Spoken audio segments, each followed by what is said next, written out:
Hi friends, welcome to Palnadu kitchens. ఈరోజు నేను మీకు సీజన్ అయిపోతుందండి కదండి, చిక్కుడుగాయ పచ్చడి ఎలా ప్రిపేర్ చేసుకోవాలో చూపిస్తానండి. అందుకోసం కొంచెం లావు గింజలున్న చిక్కుడుగాయలు తీసుకొని శుభ్రంగా కడిగి ఎండలో తడి లేకుండా శుభ్రంగా ఆరబెట్టుకోవాలండి. కొంచెం తడి కూడా ఉండకూడదండి. ఇలా కాయలుగానైనా పెట్టుకోవచ్చు, లేకపోతే మధ్యలో కట్ చేసి అయినా పెట్టుకోవచ్చండి.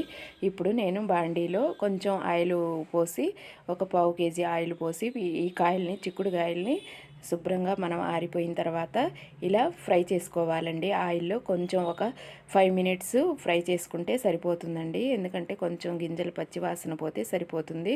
ఇప్పుడు ఫ్రై చేసుకొని పక్కన పెట్టిన తర్వాత ఒక స్పూను మెంతులు, అలాగే 2 టేబుల్ స్పూన్లు ఆవాలు, వీటిని ఫ్రై చేసుకొని మెత్తగా పొడి చేసుకోవాలి.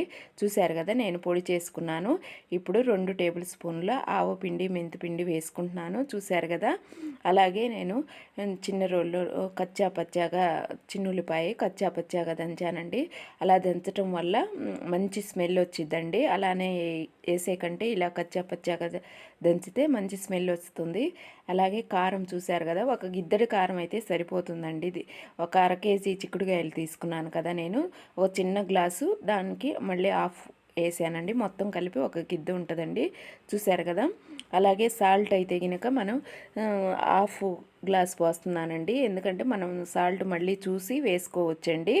చూశారు కదా, నేను కలుపుతాను. అదే కళ్ళుప్పు గినకైతే మనం ఏ గ్లాస్తో కారం పోసామో ఆ గ్లాస్ అయితే సరిపోతుందండి. అలాగే 3 టేబుల్ స్పూన్ల వరకు చింతపండు గుజ్జు వేస్తున్నానండి.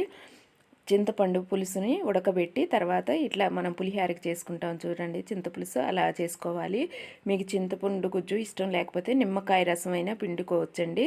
చూశారు కదా, నేను ఇప్పుడు దాన్ని కలిపిన తర్వాత పక్కన పెట్టుకొని పోపు వేస్తున్నాను.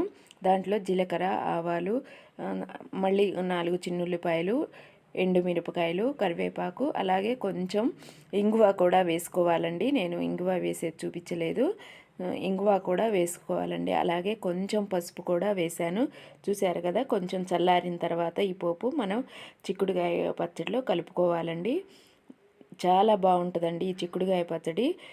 రైస్లోకి మనకి నోరు బాగాలేనప్పుడు కానీ అప్పుడు తినొచ్చండి, చాలా టేస్ట్గా ఉంటుందండి.